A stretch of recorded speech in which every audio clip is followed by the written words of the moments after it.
Welcome to the Predictable Revenue Podcast, where frontline sales leaders teach you how to build and scale an outbound sales team. Welcome back to the Predictable Revenue Podcast. I'm your host, Collin Stewart. Today, I'm joined by a true professional and fellow podcast host, Kris Hartvigsen. And I just about screwed that up, but I think I pulled it off a little bit. Kris is a friend of mine and the founder CEO over a pretty cool tool that you might have heard me talking about on the show a few times. He's the founder CEO of Dooley.ai. Kris, welcome to the show. Hey, thanks for having me. You stuck the landing on the last name. Nailed it. I practiced all day and all night for the last week, and I'm still a bit iffy. So I think maybe there's something wrong upstairs. All good. Right on, man. Today we got you on the show not to talk about Dooley, though I'm sure I am a fan. So we might go explore that a little bit, but really want to talk to you about the product, like how you guys sell, and because I think it's a really interesting model. I've talked to David Cancel and about how they do the PQL. You guys are going a little bit deeper into like product-led enterprise sales. And so today we're kind of exploring the PQL, PQO in this enterprise sales model. And so before we jump in here, talk to me about like when I'm talking about product-led sales, what does that even mean? What are we talking about here? Yeah, so the world has flipped a little bit, and if you look at some of the hottest stocks and hottest private companies that are out there right now, a lot of them are product-led solutions. Zoom, Slack, Calendly, Expensify, and a whole series of others. Those are all great product-led solutions. Product-led solution is something that a user finds to address a user's individual pain, and over time, it proliferates across to other users within their organization or within other organizations and converts into a sold solution at some point after the user has started using it. So like you think about Calendly or Zoom. Zoom's a great example. If we were on a free version of Zoom right now for this call, and we're in COVID time, so there's a lot of people that have free versions of Zoom. When it hits 40 minutes, it shuts off. If you're a product-led solution like Zoom, that's the moment of pay. Particularly if I'm on a good call with you, and let's hope this is going to be an awesome call. 40 minutes out, I'm ripping my credit card out to keep that call going because I don't want to have drop off. So that's what you'll see in most product-led solutions is something where there's a paywall that gets you into the superpowers of that platform. I love it. I think Dropbox is one of the original examples of, like, I can't remember where I've heard the story. Maybe it was at SaaStr, maybe it's their podcast, but their enterprise sales process was calling up the CTO and saying, or whoever's in charge and saying, hey, you have 80% of your employees are using Dropbox. Would you like an enterprise account? It's going to cost XYZ, but your team's already using it. This will give you better control. Yeah, and here's some of the incremental benefits you'll get as an administrator and blah, blah, blah. Yeah, exactly. And so what is the product-led, so how is Dooley a product-led organization from a sales standpoint? Yeah, we're a little unique in that we are what I'll call PLG to B2B. And what I mean by that is in our world, we still go after the end user and want to get end users to fall in love with our product. And they do. So it's designed to be simple. It's designed to really fit the need or fill the pain of an end user in sales or in customer success or other roles. And so what happens is we use viral components within our product and within our marketing to try to get people to engage with us as a brand and as a solution.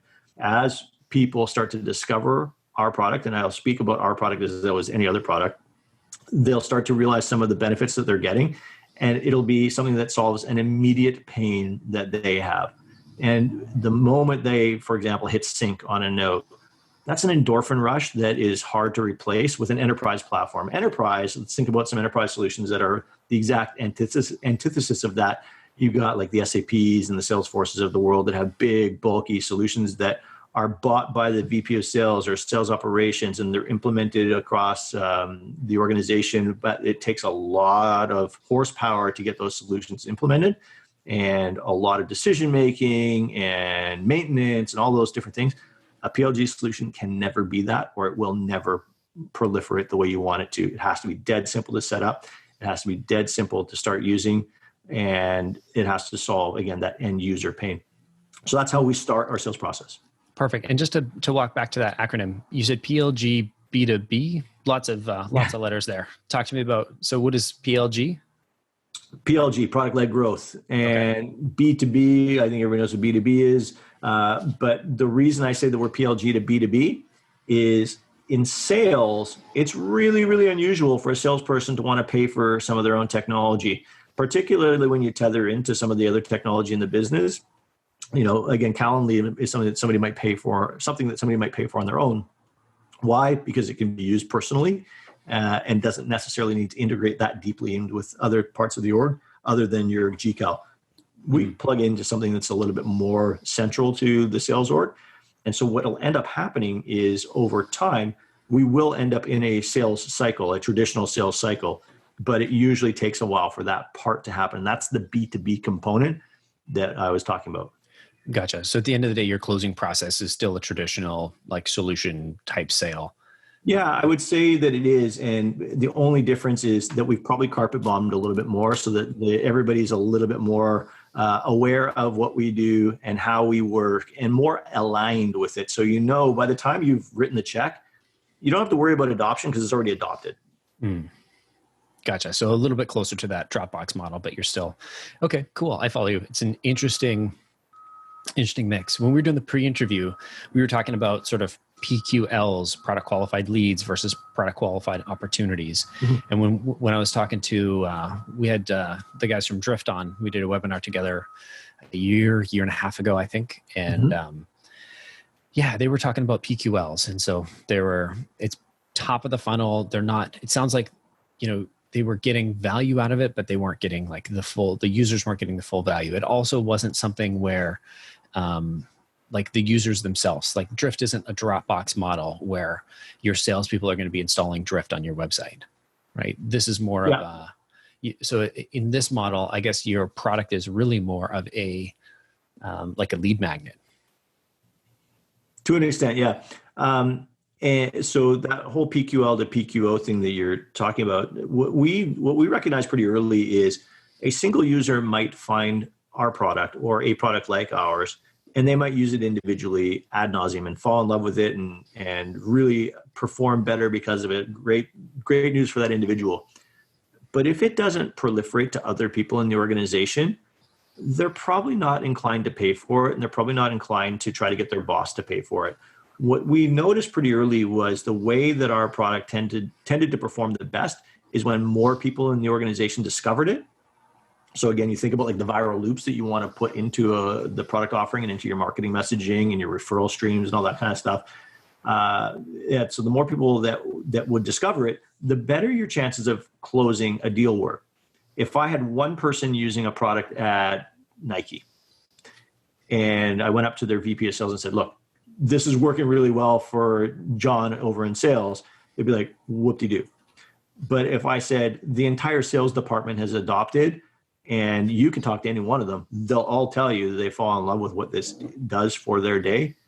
That person's going to write the check because he knows or she knows that it's going to lead to a happier, more performant sales org.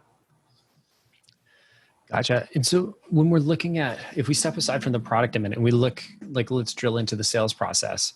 It sounds like we're flipping the buying influences around. Because normally, like, I grew up Miller Heiman, and I'm always thinking economic buyer, technical buyer, user buyer, manager buyer. But in most of those models, the user buyer is not the most important person. The user buyer is usually downstream, at least, when I was growing up in sales, there was no real focus. And I think Miller Heiman, I wouldn't say they crap on the user, but it's kind of just thrown in there. It sounds like this is totally flipped in your model. Well, so the way that the traditional Miller Heiman approach works is that you have a technical buyer and an economic buyer who both have the right to veto a deal and the ability to veto a deal. And that still is going to be the case in a product-led solution for sure, because ultimately somebody has to write the check. But we've evolved from this, and Collin, you and I go back a little bit. We've evolved from this world where everything went through the CIO. The CIO era was king. And eventually the executives became powerful enough that they would be able to make decisions without going to the CIO and asking for permission because things moved to the cloud. Now we're in this end user era where the end user is ultimately the adopter of the technology anyway. So rather than wait to find out if they're going to adopt something after you've paid, there's preponderance of choice now that will give you the ability to know if something is going to be adopted before you've paid. Right. So the end user has become incredibly empowered in that journey. They're tired of using shit software. And the reason for a lot of that, frankly, is this, right? You think about your device that you have on you for, well, north of 12 hours a day. That device has all of the apps on it that are consumer quality apps that you enjoy using. Anything that you don't use gets thrown off your phone or gets put onto page 2 of your apps. And because you have become accustomed to the quality and the experiences of in the apps that are on your phone, you're expecting that same experience or wondering why the hell it doesn't exist in your work life. So now, yeah, the end user is the proliferator, the proponent, and the discoverer of good solutions because they're tired of enterprise legacy crap. Fair. I'm curious how, so I follow you so far. How does this impact your sales process? Like if I'm a salesperson sitting here going, you know what, so what, Collin brought his friend on here. What's the learning? What's the takeaway?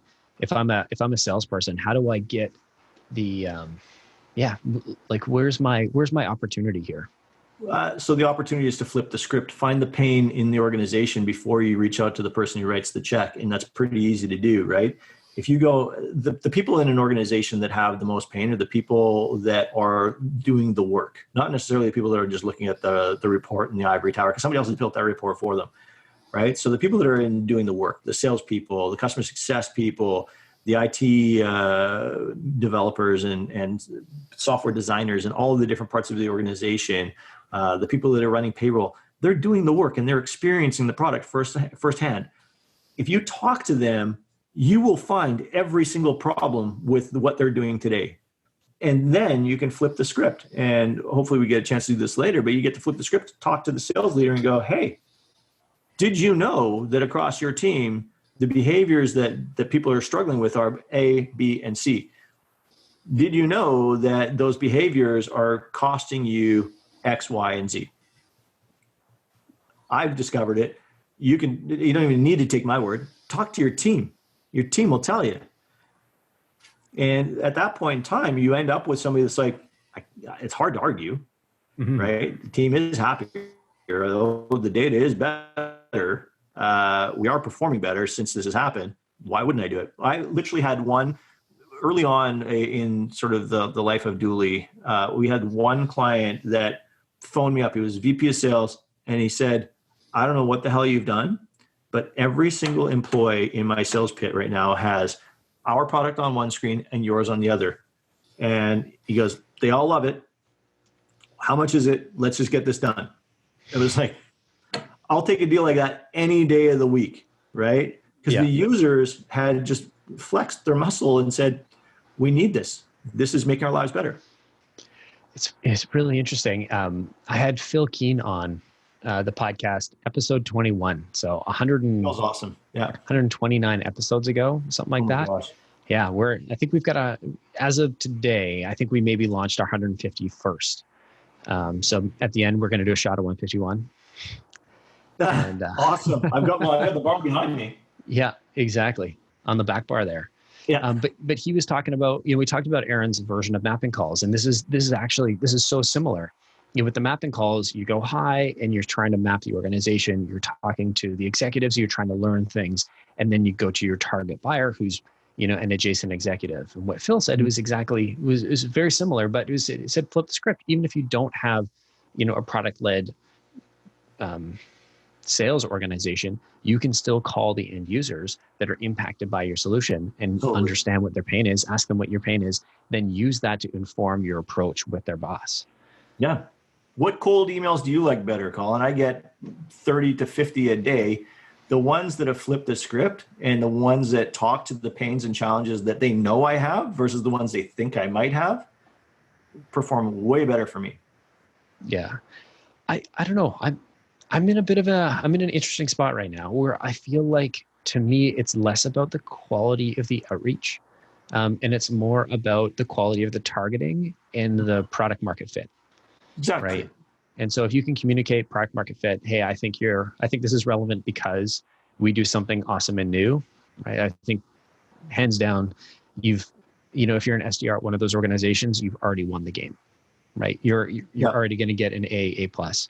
If your product, if your organization doesn't have that level of product market fit with that specific market, and or you have it but you don't know how to communicate it, or you haven't been trained on it, I think you're SOL. Yep. And I think that there's still some really important truths to the economic buyer and the technical buyer, because they can still kill deals, right? So behind any good product-led solution, there have to be core tenets. It has to be secure, because your technical buyer will wipe it if it's not secure. It has to address the good technical needs of the business. So the technical needs of the business could be, it updates this stuff in this platform, or it meets these technical needs that we have as a executive team. That stuff still has to be there. And the economic buyer can still look at it and go, no, too expensive. But the reality is, if you position it well, if you position it so that you are talking about the pain of the end user and parlaying it into the benefit to the organization, the economic buyer is never going to get in the way. Fair. And I guess I imagine this would change your entire go-to-market approach, because you're no longer just going direct, like to the very, very top of the organization and saying, hey, let's push this down. Your marketing, I'm guessing, is more focused on user activation. And then I imagine customer success plays a role in making sure that people are coming on board, using it, and loving it. Yep. Yeah. And customer success is another way of saying sales, but it's a different type of sales. It's a different discipline. If you look at Slack mastered the whole model of getting customer success involved and helping to drive adoption and feature addiction. And once you get to a point where there are things in a product that you can't live without, again, in Slack, once you get to 10,000 messages, at least in the early days, that was your trigger point to go, oh, I need to look back at a conversation that we had 10 weeks ago, and I can't because it's past 10,000 messages. Now it's about integrations and a bunch of other stuff. But customer success played a huge role in converting you from free to paid. But I think there's another piece to that puzzle. And yeah, customer success in our world plays a massive role in terms of getting users to have some sort of an epiphany. Now you can all do a lot of those epiphanies through Intercom or Drift or other platforms as well. You can have like a guided tour of your product, so to speak. But customer success plays another really, really important role. And I've only realized it more so since I've founded my own company and, have, handled all sorts of parts of the business. The stories and the anecdotes and the wins and the victory laps that are happening because of your product, those stories are all channeled back to the person who is talking to the users, either post-sale or post-activation.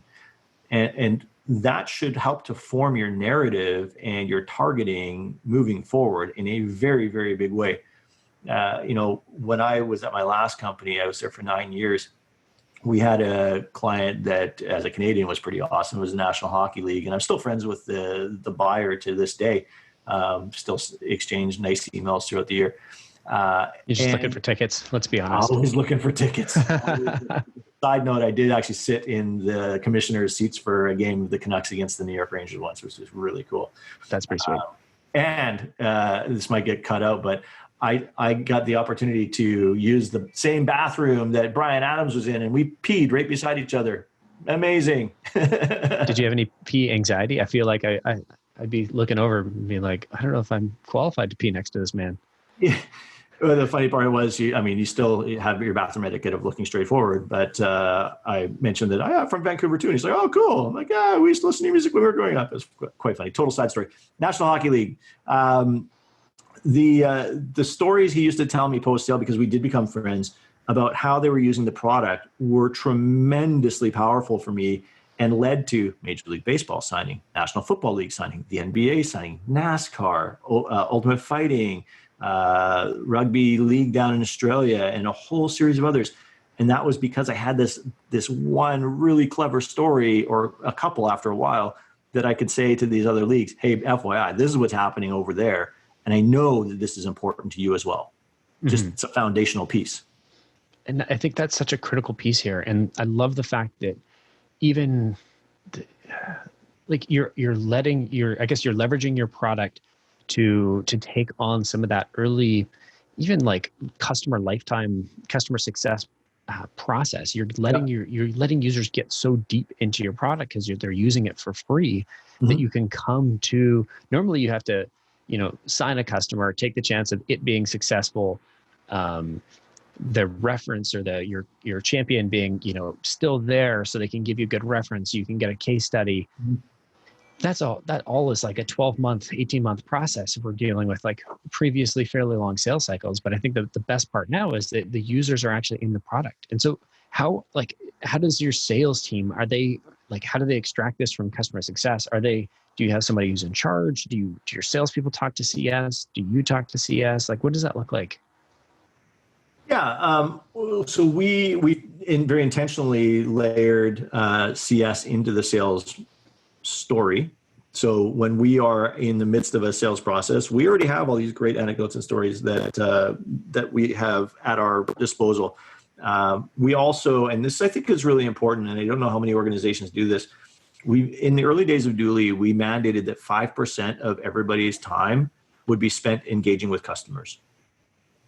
It helps you define the purpose of your role, right? I don't care if you're in finance or if you're in HR or engineering, you're going to be engaged with customers to a certain degree. Now because as you get bigger, 5% starts to become a bit much. You're almost overwhelming the customers. We've tempered that back a tiny bit, but everybody has a part to play with the customer. It helps you to understand why you're building a feature. It helps you understand how that feature should be used by other people when it's being rolled out. And equally importantly, when you're customer success, it helps you to understand how we can convert more deals moving forward. And they really do understand and consume the secret sauce, the tonic that your product is delivering to your customer base. So to ignore the messages that they have is crazy. In my last company, we were walled. We didn't get any access. It was like, oh no, this is private information. This is too important. And we're like, okay, well, what if we relax it a little bit and we just talk like, I have this customer in professional sports that does blah, blah, and blah. And even then there was a lot of resistance, and it took like a sea change movement for us to flip it so that customer success was aligned with sales and helping to invigorate sales in the sales process. Yeah, I remember. It does. I love that you've got everybody involved in the customer success organization. They sit within the sales organization. And it sounds like it's a lot more open that, if I'm in sales, I can go and tap on, so-and-so's shoulder and be like, hey, let's, talk to me about, what you're seeing. I think if I'm in sales now at an organization and I'm listening to this podcast and we have a product team or a customer success team, that's the next individual that I'm taking out for coffee, or hanging out with on a Zoom and just saying, hey, tell me what you're hearing, tell me what you're seeing. Because if our organization isn't supplying us with those stories, these are the people that you can pull them from. And they have such a wealth of information that can be make or break for your sales process. Yeah. I remember when we were first starting Predictable Revenue, it was called CARB at the time. And there was this 1 month where just sales clicked, and looking back, it was case studies. Suddenly we launched, I think, 3 case studies in a month. And then there's that social proof that everybody was looking for. They're like, hey, that sounds magical. Show me, 3 to 5 customers that will stand up and say, hey, this is, these guys are really awesome. And having those stories really empowered our salespeople to be telling those stories. And so now they're not talking about features or benefits. They're talking about customer stories. And that's exactly where you want them talking about. Yep. So for sure. I want to point out one last thing. Go ahead. I was just going to say, I want to point out one last thing on the product-led growth stuff, which is when you're doing product-led growth, the leadership team will often see what you sell as a nice to have. And the people that are using it will see it as a need to have. So it's really, really important for you to understand how to bring that need to have story to the nice to have buyer and make sure that they understand why it's important. Equally, I will say this: if you're a salesperson today and you know that your VP of sales has a dashboard on their screen with a bunch of bar graphs, to the salesperson, that's a nice to have. They don't give a crap. It doesn't help them do their day.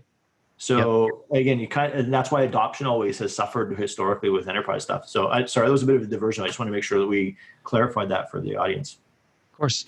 One of the things that I was thinking, just to bridge the gap here, is, we've been talking about customer success. I'm thinking, if I'm a salesperson sitting in a Dooley chair, can I just tap into can I tap in and start sending people drift or intercom messages, like users, be like, hey, I'm one of the sales guys, I'm trying to sell your VP. Can you help me find out who to talk to? And actually, I'm starting to go that creepy. Yeah, I'm starting to see it more and more, people hitting the intercom button on our website and doing it to us, which I find to be creative and innovative as long as they have a good story. If they lead with who is your VP of sales or who is your CEO, we stonewall those conversations pretty quick. But if they lead with an interesting story, I'm always willing and open to at least pop a conversation. And so facing it the other direction, do you have the ability does your sales team have the ability to, learn from your users how to navigate the organization? Are there opportunities where they can, talk to me about that. Yeah. So maybe that's one point that I didn't make clear in the PQL to PQO journey. The PQL to PQO salesperson is highly, highly engaged because they want to convert something to an opportunity. And we do that very intentionally because we want people to understand how the mechanisms of the organization that they're going into, because it will make the next part of the sales process super easy. You're already vetted, you're already validated. So a lot of the onboarding that we'll do and whatnot is all concierge. And we do that not just because it's going to help to drive adoption and lower your support costs, but also because it's going to help you to close the deal with way more information than you otherwise would. I think in the world of the product qualified sale or product led sale, you've got all this information, and if they're in your tool, they're less likely to be in your customer or your competitor's tool. And so phenomenal. Yeah, it is pretty cool. And the nice thing is, again, with product qualified or product led growth, I should say, the neat thing is you always know the moment when somebody has bought in, because you can see it in the metrics. You don't need to listen to the language necessarily, and you do to an extent, because we have customers that apply for jobs at our company, for crying out loud. It's awesome. And that they're super bought in and super in love. And when you get 5 of those at a company, that it's going to convert to a deal. But there are little things that we look for in their user journey that we're like, okay, you've done this 5 times, you're never turning this off. How do we get you to the next level? How do we make you a virtuoso? How do I make you look like a hero to your boss for bringing this in the first place? And how do we get 6 more people like you at the company? It's one of the that's a phenomenal way of looking at it. I think one of the things I'm curious about is how is your sales process changed in light of COVID? We're recording this in the beginning of May. Yeah, we're 2 months into this fun. It's changed a lot. So the one thing that we recognized early is that usage didn't die in our product at all, and user signups didn't die. Virality from one user to the next changed a little bit because, again, there's no longer the over-the-shoulder look and, hey, what's that you're using? Well, I'm using this here because it's giving me these 5 benefits. Salespeople, more so than most right now, are totally under the pump. They are seeing their colleagues in many cases get laid off. Imagine if you sold into hospitality or travel or tourism or anything like that right now. Ticket sales. You're not doing anything to drive your number up. You might be nurturing deals and trying to keep them alive, but you're not doing anything to drive revenue across the line, realistically, unless it was already bottom of funnel. So reps are finding the product on their own because they want to spend less time doing work that isn't going to be focused on selling. And that's been our big discovery. But the buyer persona has shifted temporarily, and maybe we'll see, might change permanently, up to the manager who sits between the VP of sales and the salesperson, who is also incredibly lost right now. They don't have a good story to tell to their VP of sales about forecast because they've lost the day-to-day connection with their team. They don't have a good story to tell down to their reps because they're not seeing their reps on a regular basis and don't have good visibility into their reps on a regular basis. So what we're noticing is user adoption and usage, all-time epic highs. Check writing, maybe a little slower than it was before, for sure. But the managers are speaking up more than they ever used to and getting engaged in the deals more than they ever used to. So that part has been good. That's encouraging to see. I know we'll get your chance to sort of talk about Dooley in a minute here, but the way that Dooley spread at predictable revenue was I was playing with it. Sales manager came over and was like, "What are you doing there?" I'm like, "Oh, I'm typing into Salesforce." He's like, "That's not Salesforce." I'm like, "Oh yeah, I created a template so that, I wanted to." One of the things we always sucked at, and we had not complaints, but customers brought it up, was that they would have a chat with an SDR, and then they'd get on the phone with our AE, and the SDR and AE would have a chat, but then the customer's feeling like they're having the same conversation with the AE that they had with the SDR. And we had built things. Initially, we were using Google Docs, and we would share a Google Doc, and we were doing that. Like literally, we had Salesforce, and we were copying and pasting Google Doc links. This was a few years ago into we were pasting them into Salesforce because then you could see all the notes from the conversation, and there were no notes in Salesforce. And then I think the thing that I really appreciate was the fact that we were able to plug all of our questions that the SDR was asking the prospect. We plugged those into Salesforce, but then they didn't have to fill in 20 different fields when they're on the call. They just type. That's what I like about it. I'm going to get to my favorite segment, which is Cold Call Me. I've already done a little bit just because I am a fan. I have talked about it on the show before, and we do actually use it. I'm not getting paid, though Kris did offer to torture me on his podcast with hot wings. I do love hot wings. I am not going to accept your invitation of the bomb. I am just not that strong. Nor, I do like hot stuff, but I don't want to remember.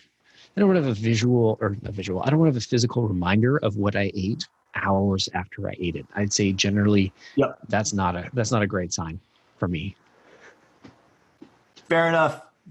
Only the brave need to apply. That's for sure. That's fair. Hey, I'll come on the show, but I'm not going. I'm calling you very, very courageous for making a decision not to come on the show.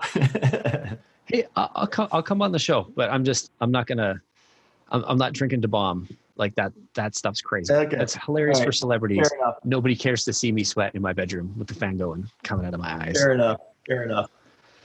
So, favorite spot, Cold Call Me. So tell me about who am I as a buyer? Who's your buyer? And what kind of organization am I in? All right, let's go. Well, Twilio is doing pretty good these days. I think their stock was up 46% today. And for those that don't know Twilio is basically the backbone for a lot of the video conferencing solutions and whatnot that you see out there, the telephony solutions that you see out there. So I'd say that they're in a pretty good place today. So if I was going to cold call somebody, I'd cold call them. Let's go for the head of sales engineering at Twilio. Okay, sounds great. All right. Ring, ring. Hey, this is Collin. Oh, can I? We just do a side on this. Sure. I want to talk to you before going into this. I want to tell you a really funny story. So when I was interviewing for a job for a guy I still talk to this day, sales leader in Vancouver, we did the simulated cold call, and he goes, "Okay, let's start the cold call." He goes, "Ring, ring," and I go, "Hello." instead of actually thinking that I was calling out, I thought he was calling me. Did you get the job? I got the job. I don't know how, but yeah. Anyway, ring, ring. Hey, Collin, it's Kris. Kris, let's try again. There was traffic. I got distracted. Let's try again. No worries. Ring, ring. Hey, this is Collin. Hey, Collin, it's Kris from Dooley. How are you? Good. How you doing? I'm good, thanks. Hey, listen, I've been talking to some of the sales engineers on your team over the last few weeks, and it seems like a few of them are really struggling with their Salesforce hygiene. And as you know, Salesforce for the sales engineers is something they spend a lot of time in. What I learned from your team is that they're mostly updating their notes for their calls in like a Google Doc or in Evernote. And it seems like it's a bit disconnected from the CRM, which is causing them to do double entry and causing a lot of frustration. Just wondering, I know that you used to be a sales engineer once yourself. How did you cover off on that stuff when you were an SE? Yeah, I'll admit it drives me crazy. As much as we put the fields in Salesforce, they don't get filled out. And so, and I get all these random links with different formats, different data. Everybody's, data is all over the place. And so I do have sales opportunities data, or I have opportunity data, but everything else is stuck in this free form text. Must cause a lot of frustration across the team and up to yourself to try to report on that information when it's not where it needs to be. So outside of this role play, it does frustrate me, or it did frustrate me big time. So I'm not just trying to play up because I like the product.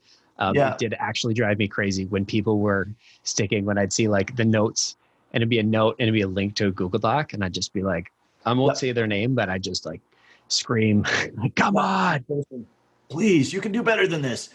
Yeah. Well, look, we see this all the time. And usually when we talk to an organization, some people use Evernote, some people use Notepad, because frankly, they're trying to get by and do their job as efficiently as they can. So they're feeling pain on a regular basis and trying to find a way to circumvent it.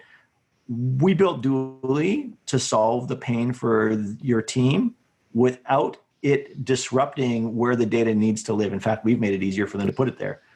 So we typically start with sales engineers at most organizations because you tend to support a lot of sales reps who also struggle with the same problems. And there tends to be a lot of complaining back and forth about bad communication of information. Wondering if we can hop on a call, do a demo, and show you how Dooley might transform your team so that you have the visibility you need moving forward. It sounds great, Kris. Thank you so much for coming on the show. It's Dooley, DOOLY.ai. Took me way longer than I'd like to admit that it was sort of a play on words, duly noted. I didn't get that for a long time, but I'm not going to admit that publicly.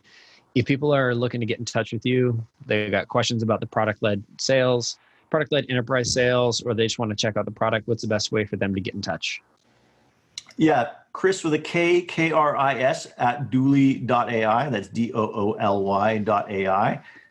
You're welcome to message us on Intercom on our website, www.dooley.ai. Or if you want, we are a product-led solution. Top right corner, if you're using Salesforce, just click the sign-in button and we'll be able to concierge onboard you just like we do everybody else. You'll fall in love within minutes. That's fantastic. Thanks so much for coming on the show. You got a podcast. Is it out yet, or it should be coming out soon? So give us the details. Yeah, we just launched it. It's called Hot Sales Talks. And I don't know if you caught the story earlier, but basically what we do is we have celebrity sales leaders coming on board, and we're having conversations with them while eating hot wings with different levels of heat. And we start off mild, and by the end of it, we're in a desperate frenzy for any sort of liquid that will cool our tongues.